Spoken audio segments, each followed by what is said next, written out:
respondendo aos pedidos aí do grupo, vamos expandir então a explicação da questão da energia durante esse processo de venda. Então, eu respondi uma pergunta no grupo sobre esse assunto, pontuando 3 camadas que são manifestadas durante uma tomada de decisão: a intenção, o estado emocional e a questão da coerência. Vamos começar pela intenção. Eu disse que a intenção é o porquê você está vendendo. Então, o nosso cérebro ele é extremamente sensível à intenção percebida. O cérebro ele não responde primeiro às palavras, ele responde primeiro à intenção percebida. Quando a intenção é escassez, necessidade ou medo, o nosso sistema límbico, que é o emocional, e no caso aí o sistema do cliente, o sistema límbico do cliente, ele entra em estado de alerta. Mas quando essa intenção é serviço, clareza e contribuição, o cérebro então ativa a questão da segurança e da abertura. Então, antes de qualquer argumento racional, o nosso sistema límbico ele faz uma pergunta inconsciente. Espera aí, essa pessoa é segura ou está tentando se salvar através de mim? Percebe? Esse tentando se salvar através de mim é assim: poxa, eu, enquanto profissional de venda, preciso vender porque tenho contas para pagar. Então, eu tenho que vender a todo custo. Só que o seu cliente também tem conta para pagar. E se ele percebe que você está querendo vender para salvar a si em primeiro lugar, ele então acaba se afastando de você. O cliente pode não saber explicar, mas ele sente quando você está ali para servir ou apenas está ali por uma questão de sobrevivência. Dentro da neurociência, isso se explica da seguinte forma: quando você ativa essa questão da sobrevivência, você ativa a amígdala do cliente, que é responsável pela detecção de uma ameaça. Então, o cérebro ele entra em modo de defesa nesse momento, mesmo que a oferta que você está entregando seja boa. Então, quando a intenção é serviço, clareza e contribuição, o seu corpo está calmo, a sua fala é firme, você não depende do, vamos botar assim, do sim do cliente, né? Mas você está ali apenas oferecendo, você não está implorando que ele compra de você. Certo? Então, nesse momento, o cérebro do cliente percebe previsibilidade e segurança, e aí ele vai ativar o córtex pré-frontal, que é a área ligada para essa questão de clareza e tomada de decisão. O cliente fica relaxado, a abertura vai acontecer, e aí sim, esse é um momento em que começa o motivo interno dentro do cliente para ele tomar uma decisão. E não é uma estratégia externa, como muitas pessoas acreditam. Eu preciso fazer uma estratégia aqui ou aqui. Não. A primeira estratégia começa dentro de você para criar esse motivo para que você esteja calmo e firme, não dependendo do sim do cliente. O segundo ponto que a gente trabalhou foi a questão do estado emocional, ou seja, como você está enquanto está oferecendo o produto, enquanto está oferecendo a sua solução, enquanto está vendendo. O nosso sistema nervoso ele se comunica por um contágio emocional. Os estados internos eles são transferidos de forma silenciosa. O cliente não compra apenas a sua solução. Ele está comprando o estado emocional que você está emanando naquele momento. Então, um vendedor ansioso, ele vai ativar o quê? A ansiedade. Nessa hora, ele está transmitindo o que para aquele cliente? Urgência. Olha, eu preciso vender de qualquer jeito, eu tenho contas para pagar. Ativando a ansiedade no outro, você gera desconfiança.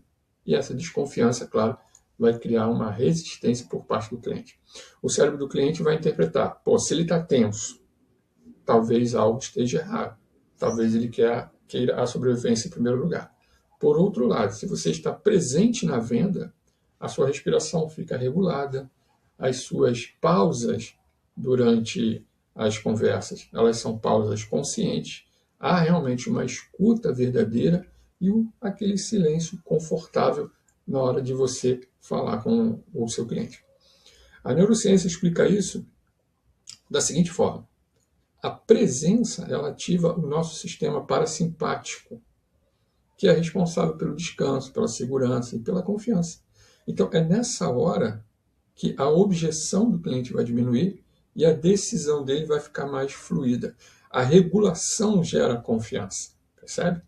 Ela desacelera o suficiente para que a verdade daquilo que você está falando apareça. Agora, se você fica tentando convencer o cliente, o cérebro dele percebe o quê? Uma pressão. E pressão vai gerar o quê? Resistência. Dentro do conceito venda consciente, você não acelera o cliente para ele comprar.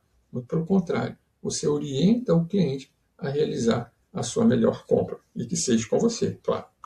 O terceiro ponto que a gente trabalhou foi a questão da coerência interna. O que é isso? É quando você alinha o seu discurso com a sua própria verdade. O cérebro humano está sempre buscando coerência o tempo todo. Quando você acredita naquilo que você entrega, você sustenta o seu valor e não fica justificando e nem implorando a aceitação, o cliente percebe realmente uma autoridade silenciosa em você. A incoerência no momento da abordagem é que vai gerar esse ruído. E esse ruído é que gera a tal da desconfiança. E mesmo que o cliente não saiba explicar o que está acontecendo, ele sente que algo não está fechando ali. Ele está falando de uma coisa, mas está trazendo um outro conceito, fica meio que bagunçado. Então, para a neurociência, a coerência ela vai sempre reduzir a ativação da amígdala. Lembra que eu falei há pouco tempo atrás, há pouco aqui? A amígdala é que ativa o sistema de defesa. Então, ele vai aumentar essa sensação de previsibilidade e essa sensação de autoridade. O cliente confia mais. Nesse caso, quando o cliente confia mais em você, o preço que você vai falar dói menos para ele. Não fica algo tão pesado. E a decisão dele acaba se tornando mais rápida. Isso é o que chamamos de uma autoridade silenciosa dentro do processo de abordagem. Mas quando falta coerência, você fala uma coisa, mas está sentindo outra.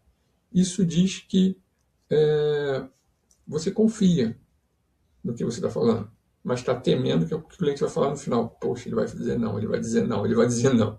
Então isso diz que é valor, ok, mas você está negociando com o medo.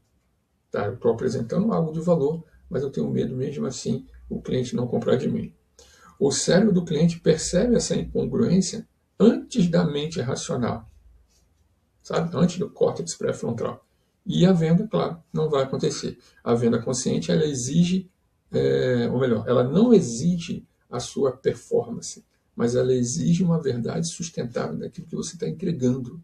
Você já tomou posse disso, você já se apropriou daquilo que você entrega. É como o seu nome. Você já se apropriou do seu nome. Qualquer pessoa que perguntar o seu nome, você diz logo de bate-pronto. Agora, e qualquer pessoa que perguntar sobre aquilo que você entrega, você diz de bate-pronto o que você entrega, isso é uma verdade sustentável. Okay? Só para a gente resumir e fechar aqui, que eu acredito que não vai dar bem para colocar aqui no WhatsApp, eu vou ter que subir para o YouTube, fazer todo aquele processo lá no YouTube para trazer para vocês e vocês assistirem depois. Mas tudo bem, é importante trazer o conhecimento. Okay? Então vamos resumir. O cliente ele não responde apenas o que você diz. Ele vai responder a sua presença, o seu estado interno, a sua intenção e a sua clareza do valor que você quer entregar. A venda ela acontece quando você troca, quando a troca deixa de ser uma tensão e vira assim uma ressonância límbica. Sabe aquele negócio, meu santo bateu com o teu? É mais ou menos isso que fala a ressonância límbica. É só um nome bonitinho para a gente falar que o meu santo bateu com o teu na hora de vender. Então, na venda consciente, não é o argumento que vai converter o cliente para você, comprar de você, mas é a coerência entre quem você é de verdade e o que você entrega e a energia com que você convida o cliente a escolher você como o melhor profissional para a solução que ele está buscando. Espero ter respondido. Vou trazer mais coisas. Ontem eu tive uma experiência que eu quero compartilhar com vocês também. Vou fazer um vídeo sobre isso.